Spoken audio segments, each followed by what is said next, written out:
بسم اللہ الرحمن الرحیم۔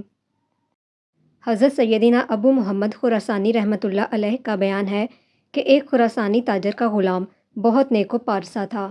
موسم حج میں جب حاجیوں کے قافلے حرمین جانے لگے تو اس نیک غلام کے دل میں بھی حاضری کی خواہش جوش مارنے لگی۔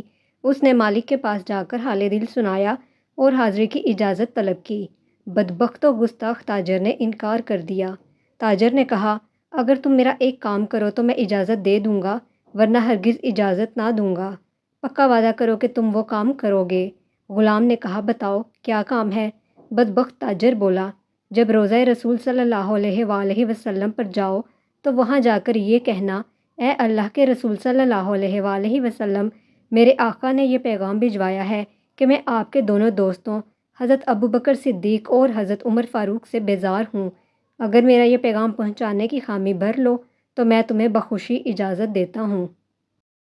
غلام کا بیان ہے کہ اپنے بدبخت مالک کی یہ گستاخانہ باتیں سن کر میں بہت غمگین ہو گیا۔ بظاہر تو میں نے ہاں کر دی، لیکن جو میرے دل میں تھا اللہ اسے بہتر جانتا ہے۔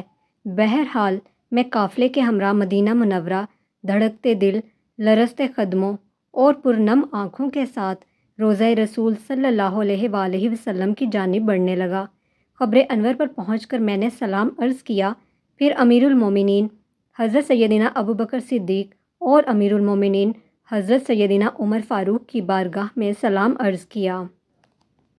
مجھے اپنے بدبخت و گستاخ مالک کا پیغام بد حضور صلی اللہ علیہ وآلہ وسلم کی بارگاہ میں پہنچانے سے بہت شرم آ رہی تھی، لہٰذا میں باز رہا اور مسجد نبوی میں حضور صلی اللہ علیہ وآلہ وسلم کے قدمین شریفین میں سو گیا۔ میں نے خواب میں دیکھا کہ قبر انور کی دیوار شق ہوئی اور حضور صلی اللہ علیہ وآلہ وسلم چہرہ چمکاتے ہوئے باہر تشریف لے آئے۔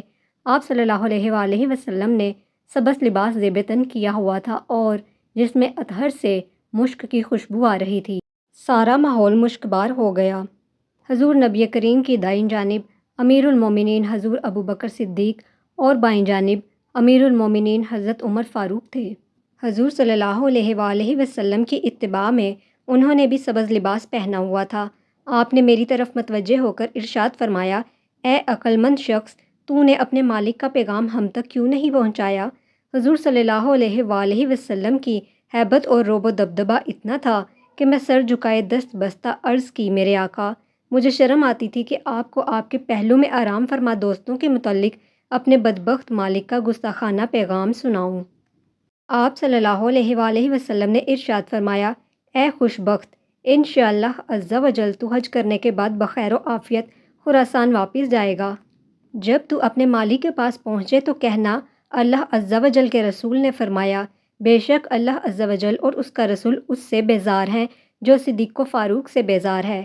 پھر فرمایا، جان لے، جب تو وہاں پہنچے گا تو چوتھے دن وہ مر جائے گا۔ مرنے سے پہلے اس کے منہ سے پیپ و خون نکلے گا۔ کیا تو سمجھ گیا؟ میں نے عرض کی، میرے آقا، میں خوب سمجھ گیا۔ پھر آقا صلی اللہ علیہ وآلہ وسلم واپس تشریف لے گئے اور میں بیدار ہو گیا۔ پھر میں نے حج کیا اور واپس خراسان آ گیا۔ میرے بدبخت مالک نے 2 دن تک مجھ سے کوئی بات نہ کی۔ تیسرے دن پوچھنے لگا، میرا پیغام پہنچایا یا نہیں؟ میں نے کہا، میں نے تمہارا کام پورا کر دیا۔ کہا، وہاں سے کیا جواب ملا؟ میں نے کہا، اگر وہاں سے ملا ہوا پیغام نہ سنو تو تمہارے لیے بہتر ہے۔ کہنے لگا، نہیں، مجھے بتاؤ تمہارے ساتھ کیا واقعہ پیش آیا۔ میں نے واقعہ سنانا شروع کیا۔ جب میں نے یہ بتایا کہ رسول اللہ صلی اللہ علیہ وآلہ وسلم نے فرمایا، اپنے مالک سے کہہ دینا کہ اللہ اور رسول صلی اللہ علیہ وآلہ وسلم اس سے بیزار ہیں جو میرے دونوں دوستوں صدیق و فاروق سے بیزار ہے، تو میری بات سن کر وہ بدبخت و نامراد کہکہے مار کر ہنسنے لگا۔ پھر اس طرح بکواس کی، ہم ان سے بیزار ہیں اور وہ ہم سے بیزار ہو گئے، اب ہم سکون سے رہیں گے۔ اس بدبخت کی یہ بات سن کر میں نے دل میں کہا، اے اللہ عز و جل کے دشمن، جلد ہی تو اپنے انجام کو پہنچنے والا ہے۔ حضور صلی اللہ علیہ وآلہ وسلم کے فرمان کے عین مطابق چوتھے دن اس بدبخت کے چہرے پر گندے پھوڑے نکل آئے اور اس کے منہ سے پیپ اور خون بہنے لگا۔ بالآخر ظہر کی نماز سے قبل وہ گستاخ و نامراد بڑی ذلت آمیز اور عبرتناک موت مر گیا۔ بعض سلف کا بیان ہے کہ میرا ایک ہمسایہ حضرت ابوبکر عمر رضی اللہ عنہ کو گالیاں دیا کرتا تھا۔ ایک دن اس نے بہت کچھ گالیاں دیں، میری اور اس کی ہاتھا پائی بھی ہو گئی۔ آخر میں گہرے رنج و غم میں ڈوبا ہوا گھر پہنچا۔ میں نے غم کے مارے کھانا بھی نہیں کھایا اور سو گیا۔ رات کو خواب میں رحمت عالم صلی اللہ علیہ وآلہ وسلم کو دیکھا۔ میں نے آپ صلی اللہ علیہ وآلہ وسلم سے شکایت کی کہ فلاں آپ کے صحابہ کو گالیاں دیتا ہے۔ پوچھا کس کو؟ میں نے کہا حضرت ابو بکر و عمر رضی اللہ عنہ کو۔